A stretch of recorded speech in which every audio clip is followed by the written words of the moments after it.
कुछ बोलेंगे ही नहीं। बस मुझ पर ही हुक्म चलता है, खाना बनाओ, जैसे मैं इनके घर में खाना बनाने के लिए आई हूँ।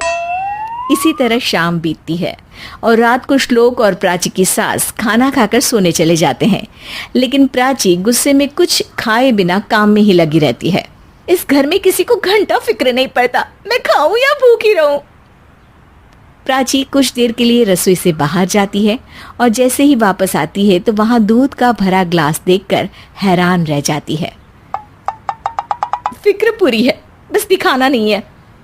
प्राची दूध पीकर सोने चली जाती है और अगली सुबह एक बार फिर सास बहू का कार्टून नेटवर्क स्टार्ट हो जाता है। ये तुमने ही किया है।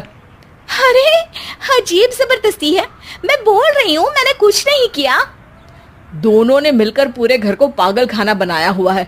यहाँ कोई नॉर्मल इंसान तो रह ही नहीं सकता, इसीलिए अब पड़ोसी क्या रिश्तेदार भी घर आने से कतराते हैं। और सुन बेटे, तू भी चंगा, तेरी माँ भी चंगी, तेरी बीवी भी चंगी, रिश्तेदार। हाँ जी, आपको नहीं पता क्या, गंगाधर ही शक्तिमान है, रिश्तेदार ही। हाँ हाँ बस समझ गया।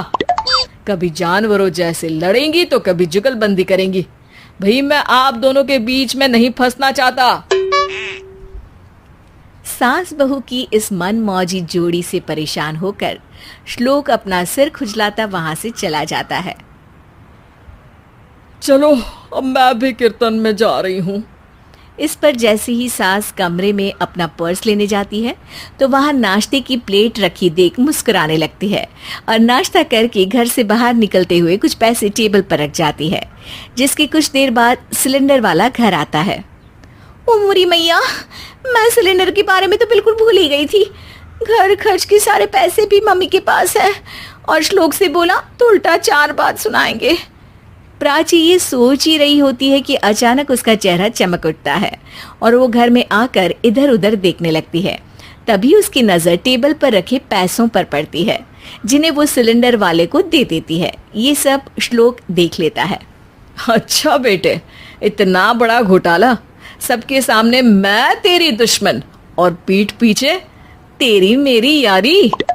इस पर श्लोक एक प्लान बनाता है और शाम को सब एक साथ बैठे होने पर बोलने लगता है। माँ, तुम दोनों की बहुत लड़ाई होती है, इसलिए मैं सोच रहा हूँ कि प्राची को उसके घर छोड़ाऊं। इससे वो भी खुश रहेगी और तुम भी। अचानक श्लोक की ये बात सुनकर सास बहू शौक से उसकी तरफ देखती है। अरे ऐसे कैसे घर छोड़ाओगे, मुझे कहीं नहीं जाना। अरे तुमने बोला नहीं पर मैंने सुन लिया। तुम्हें मम्मी के साथ रहना अच्छा नहीं लगता, मुझे पता है। अरे वो अरे, जब बहू खुद कुछ काम बोले तो वो तुझे सुनता नहीं, और अब जो इसने बोला ही नहीं वो तू समझ गया। जब उसे नहीं जाना तो फिर जबरदस्ती क्यों कर रहा है?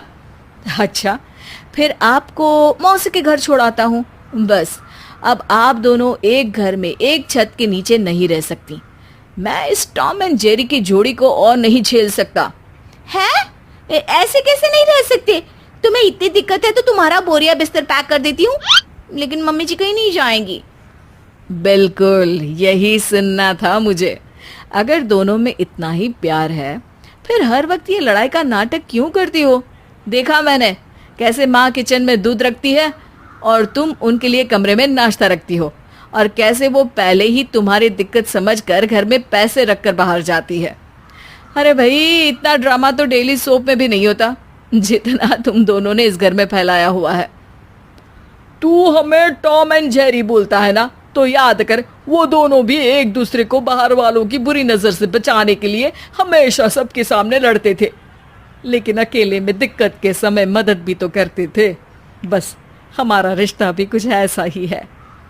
और वैसे भी अगर सास बहू में तू मैं नहीं होती तो दुनिया वालों को कहानियां कैसे मिलेंगी?